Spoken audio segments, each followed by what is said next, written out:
Hey guys, this is an example of editing with the new Fuji Pushed preset from Mastin Labs on Adobe Camera Raw.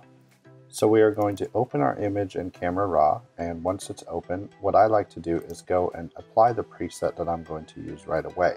Now if your image is a little bit underexposed like this, you may want to first up your exposure and make sure that you are seeing your image close to what you would want it exposed, just so that you can see how the colors are going to react and how they're going to change. Once you do that, you're going to go to your preset tab, and we're going to scroll down here where the Fuji Pushed preset has been installed. So the Fuji Pushed pack has a 400H+1 and a 400H+1 blue. It also has the +2 and a +2 blue, and it has the 160NS +1 and +2. Now the reason that they have the blues in here is so that if you decided that you needed to tone down to greens, you could choose to do that. So you can see there's a slight variation in the greens right here between the Fuji 400H and the Fuji 400H blue. Sort of like a dusty green tone to the Fuji blue. So the first thing you're going to want to do is you're going to want to, step one, pick which film that you're going to use. Now Mastin Labs is really cool. They organize it based off of step 1, step 2, step 3, and step 4. Step 1 is choosing your actual film stock, which is going to actually give you the color variations that represent each of the film. So you could choose to do Fuji 400H+1 or +1 blue, or you could do +2 and +2 blue.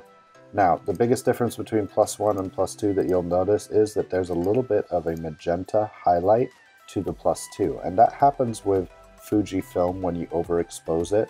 It kind of has a magenta tone to it. So depending on what your preference is, you may decide that you don't necessarily want those pinks, and you may want to choose just Fuji 400H+1. And if you decide to just embrace the pink, then Fuji +2 might be the right answer for you. So for this image, because I really like the pop of contrast, I'm going to choose Fuji 400H+2. Next step is selecting the tones. Now you'll hear a lot of times people talking about Mastin Labs and being able to do 1 or 2 click edits. And the reason they're able to do that is because Mastin Labs provides you with preset tones.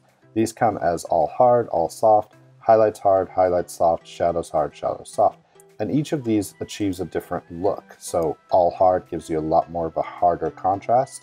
All soft gives you a little bit less contrast and a little bit brighter color. In most cases, if you're unsure which one to select, a good start is shadows soft. A lot of people bring up their shadows anyway, and this will give you a little bit lighter tone in the shadows. Next up is one of my personal favorite options, which is lens correction on or off. This really does take away a lot of the vignetting that most lenses create, and it's also going to correct for the distortion that certain lenses create. So for example, if you are shooting with a 35mm, it's going to correct for 35mm distortion. If you're shooting with a 50mm, it's going to correct for 50mm distortion. And then the last step is choosing whether or not you want to add grain.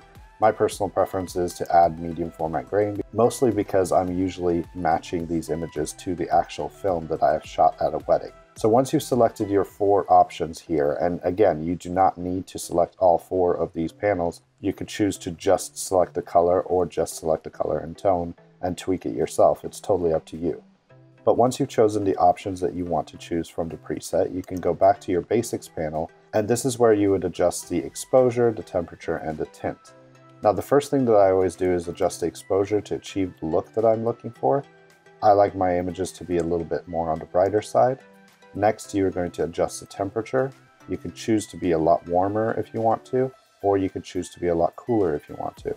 The biggest thing that you'll notice though is because of all the color that Mastin Labs is able to pull from the images, a lot of the time if you are too cold, the skin tones are going to turn this grayish color and it's going to look a little bit blotchy. If you ever see that, the best way to adjust that is to actually just warm the image up because you're probably a little bit too cool. So once you find the right temperature for your style, next up is to see whether or not you need to adjust the tint.